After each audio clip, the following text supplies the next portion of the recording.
سلام سلام سلام، كي راكم خوتي خواتاتي؟ ان شاء الله تكونوا غايه وبصحه جيده. كما كتشاهدوا معنا في هذا الفيديو اليوم عندنا تقنته نتاع النافسه، تقنته تاع القمح والحمص. هنا قبل ما نبداو نصلوا على النبي صلى الله عليه وسلم وعلى اصحابه اجمعين.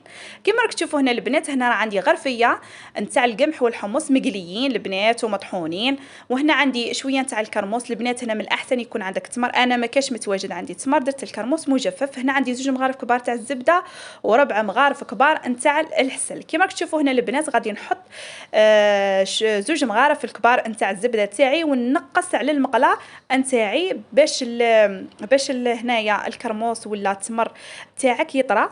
كما راكم تشوفوا هنا البنات، خاطش كان نزيد عليها النار غادي تحترق لي الزبده تاعي وما يجينيش التمر ولا الكرموس تاعي مليح وما يجيش طري. كما راكم تشوفوا هنا البنات غادي نعاود نولي نمرسها بالفشريطه تاعي ونخليه هذيك الزبده تذوب على خاطرها وما التمر ولا الكرموس نتاعي يطرى. كما هنا البنات كانت عندي واحد شويه نتاع الكرموس مجفف، بغيت نديرها ما بغيتش نخليها كيما هكا. كما راكم تشوفوا راني نمرس فيها مليح مليح.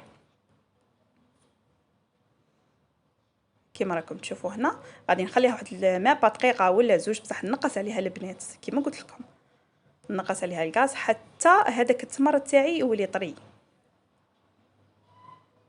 وهنا بعد ما طرالي هذاك الكرموس ولا التمر كما قلت لكم غادي نحط 4 مغارف الكبار نتاع العسل تاعي حتى هذاك العسل يولي نورمال جاري، حتى نحط المكونات نتاوعي الاخرين. كما راكم تشوفوا هنا بعد ما العسل ولا جاري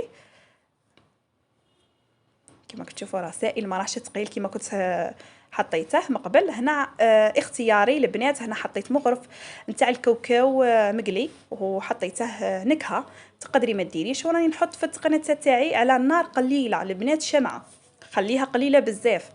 هنا البنات ما قدتنيش انايا التقنيه تاعي، راني جبت 2 مغارف وراني نحط فيها كما راكم تشوفوا.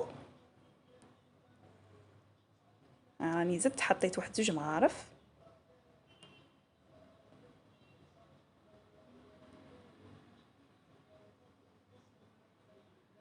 البنات هاد الوصفه راني حطيتها حتى هاد الخطره غالب ما كتبش ربي. البنات هادو حطيتهم في المولد، وان شاء الله تنال اعجابكم. وما تبخلونيش بلايك واشتراك في القناه وتفعيل زر الجرس ليصلكم اي جديد. باي، فرجه ممتعه.